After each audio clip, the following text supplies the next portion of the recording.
Hello everyone, I'm National Weather Service Meteorologist Peter Chan with a special coastal storm update. This update is as of early afternoon, Thursday, October 9th.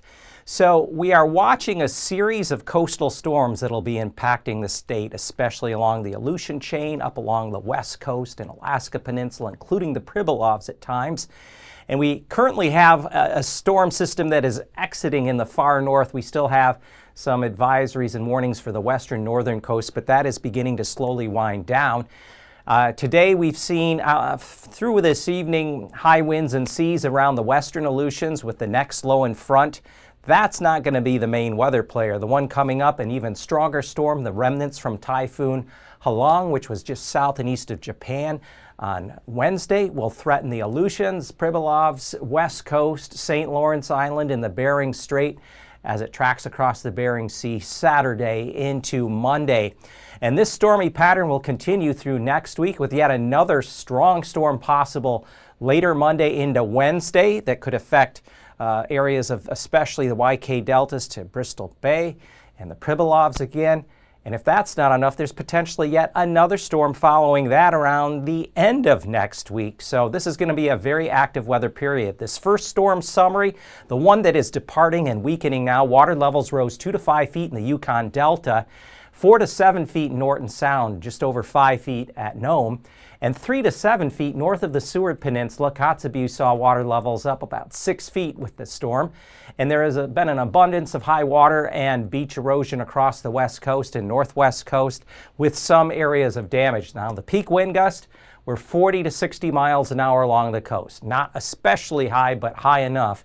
And rainfall amounts range from anywhere from 1/2 inch to locally 2 inches. So what's next? With the upcoming storm, well, this storm as it departs, water levels are going to gradually fall this Thursday afternoon and Thursday night and be back near normal by Friday afternoon. But this is what's coming up. So that front that's out right now in the Bering back to a low in the western Aleutians, that front arrives Friday afternoon and Saturday morning along the Yukon Delta to Wales with some light rain and snow mix and strong offshore winds, meaning an easterly component, 30 to 50 miles an hour.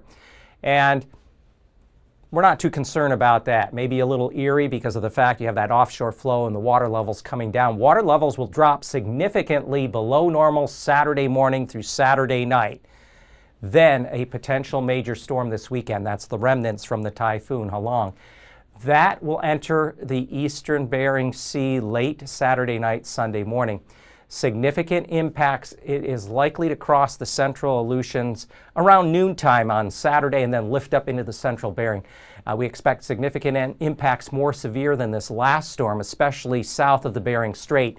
Yukon Delta may be the hardest hit area, potential record-breaking water level heights, major flooding, major coastal flooding possible for many areas south of the Bering Strait. There is more uncertainty north of the Bering Strait along the north side of the Seward Peninsula and the Kotzebue Sound and along that area of the Chukchi Sea coast up through Kivalina and Point Hope.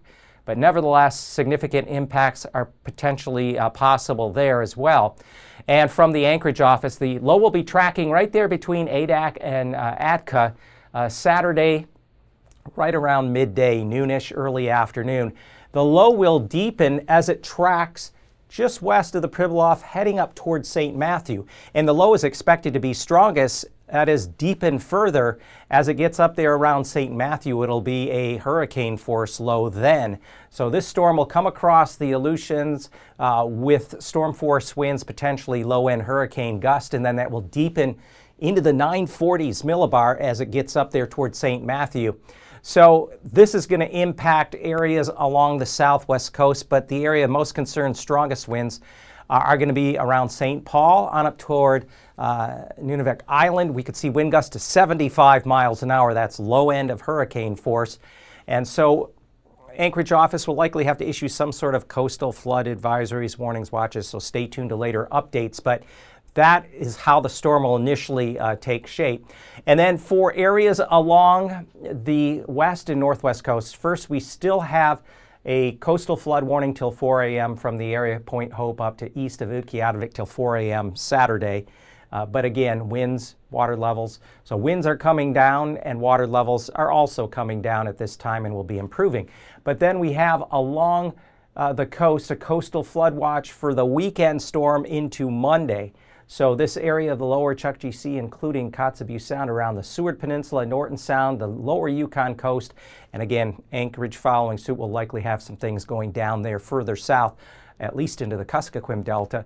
But there's a high wind watch too, because that's the other component. You have to have those winds, high winds, to generate the high surf and the coastal flooding. So what's expected from late Saturday night through Monday morning, we could see 30 to 50 mile per hour south winds with gusts to 70 miles an hour here, especially around the Seward Peninsula coastline.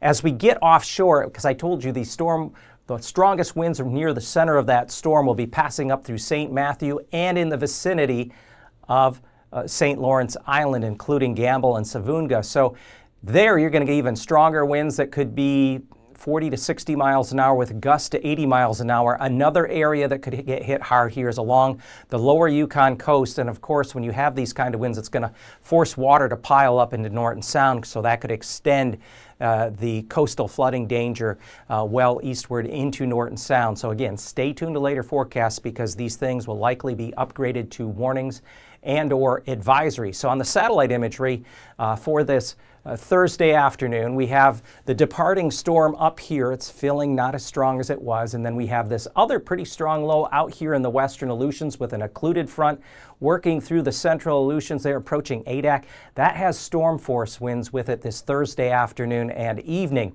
So now as we go through this Thursday afternoon, we have that low down near 963 millibars. Here's the departing low up there northeast of Utqiagvik and the central pressure filling to 998 millibars. We have a lingering weaker low around and outside of Prince William Sound there, but that's not going to be a major weather player. It's the system out here and then the typhoon remnant that's down below the screen that's going to be coming up Saturday midday. So as we get into Friday, we have a ridge of high pressure across the western central mainland. That's going to be the quiet before the next storm.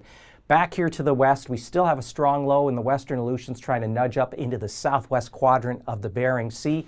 This occluded front arcing ahead of it will have some strong winds and some mainly rain showers with it, but watch what happens Saturday afternoon.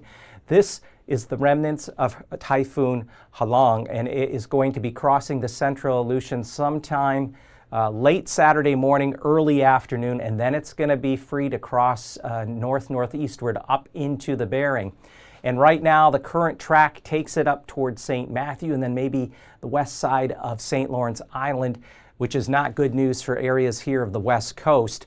It will initially be accompanied by storm force winds, but as it deepens, some 25 more millibars or so, it could be down as we get up 975 just crossing through Adak-Atka area. And then as it gets up here, it'll reach its central low pressure down around 947 millibars come Sunday afternoon. Now that is why we're concerned about those low-end hurricane force winds occurring there at St. Lawrence Island, the outer Yukon coast, perhaps even there toward Nome.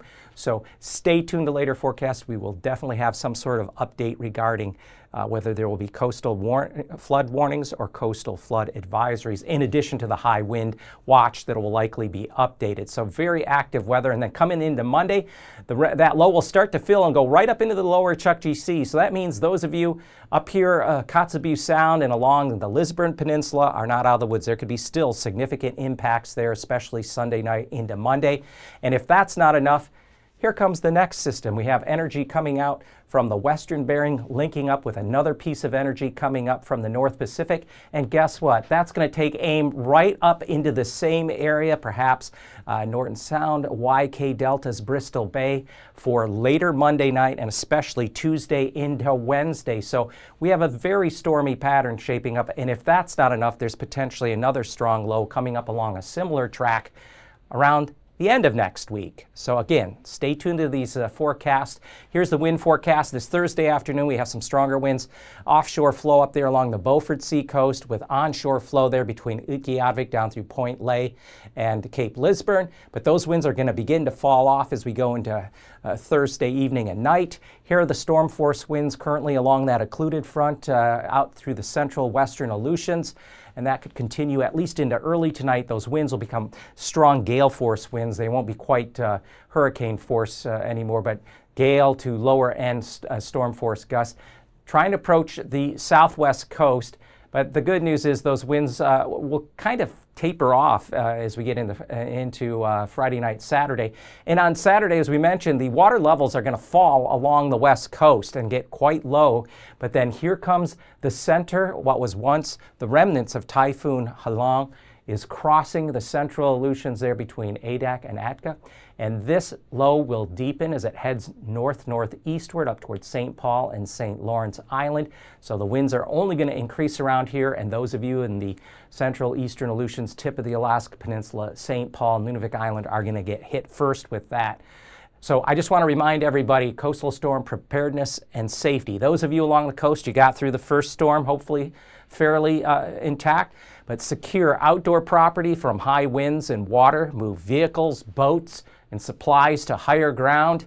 Have emergency power and heating available along with a supply of extra food, medicine, and safe drinking water, because you don't know if there'll be damage to the infrastructure such as to the heating, the sewage systems, what have you. So keep that in mind and avoid dangerous surf and flooded areas, and know where to evacuate. Know where your local emergency managers want you to go in case conditions get really bad.